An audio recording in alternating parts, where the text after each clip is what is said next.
안녕하세요. 바라봄교회 박동선 목사입니다. 1월 둘째 주 매일 성경 미리 보기. 본문은 신명기 4장 1절부터 6장 9절까지입니다.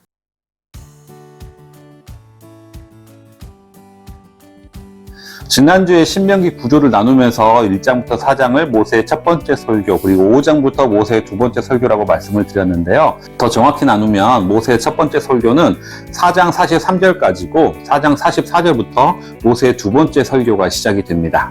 모세의 첫 번째 설교는 그동안 이스라엘 백성들의 광야의 여정들을 회고하는 것이었는데요. 4장의 내용은 이 모세의 첫 번째 설교의 결론에 해당한다고 볼 수가 있습니다. 그동안 이스라엘 백성들은 하나님께서 여기까지 인도하셨으니 이제 그에 대한 마땅한 응답으로 하나님을 잘 섬겨야 한다라는 권면입니다.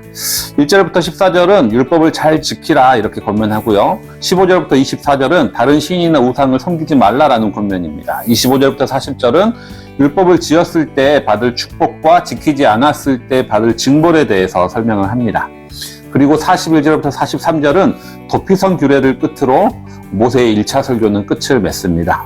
우리가 1장부터 4장까지 모세의 1차 설교를 통해서 알 수 있는 것은 은혜 우선의 원리입니다. 하나님은 우리에게 율법을 지키라고 강요하시기 전에 먼저 은혜를 베푸신다는 겁니다. 율법보다는 은혜가 우선된다는 것이죠. 모세가 이스라엘 백성에게 율법에 대해서 말하기 이전에 먼저 우리 민족이 이곳까지 올 수 있었던 것이 하나님의 인도와 은혜임을 먼저 이야기하고 있습니다. 그리고 그렇기 때문에 우리가 율법과 계명을 지켜야 한다 이렇게 권면하고 있는 것이죠. 우리가 하나님의 말씀을 지키는 이유는 저주받지 않기 위해서 하는 것이 아니라 그분이 먼저 베푸신 은혜에 감사하는 마음으로 하는 것입니다. 신명기 4장 44절부터 모세의 2차 설교가 시작되는데요. 먼저 44절부터 49절은 26장까지 이어지는 모세의 2차 설교의 서론 부분이라고 볼 수가 있습니다. 모세가 말씀을 선포한 그 장소와 상황 설명을 그 내용으로 하고 있는데요. 그리고 5장부터 모세의 2차 설교가 본격적으로 시작이 됩니다.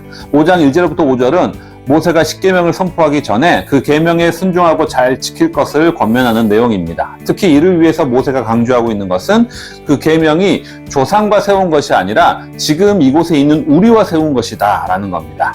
하나님의 계명은 그 특정한 세대하고만 세운 것이 아니라 그 후손들까지 이어지는 이스라엘 공동체 모두에게 유효하다는 것을 모세는 강조하고 있습니다.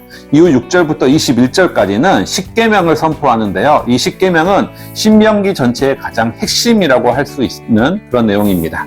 모세가 출애굽 2세대들에게 설교하는 목적이 바로 이 십계명을 설명하기 위해서다라고 볼 수가 있는 거죠. 십계명은 구약의 두 군데에 등장을 하는데요. 출애굽 1세대들을 대상으로 했던 출애굽기 20장에 등장을 하고 출애굽 2세대들을 대상으로 하는 신명기 5장에 또 나옵니다.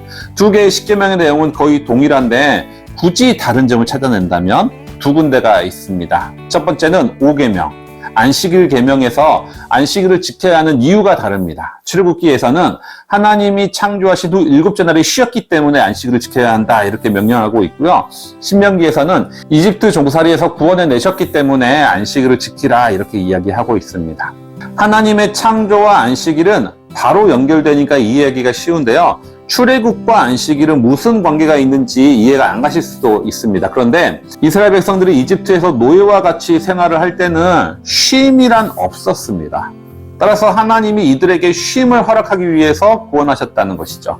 자신뿐만 아니라 남종과 여종까지 안식할 수 있도록 해야 한다라는 겁니다. 어쩌면 십계명과의 연결이 조금 더 계급화된 사회에 더 영향력이 있을 것이라 이렇게 생각이 됩니다. 안식일 규정은 내가 쉬는 개인적 계명인 것뿐만 아니라 이웃과 타인에게도 쉴 수 있도록 해야 하는 공동체적이고 사회적인 계명이라고 할 수가 있습니다.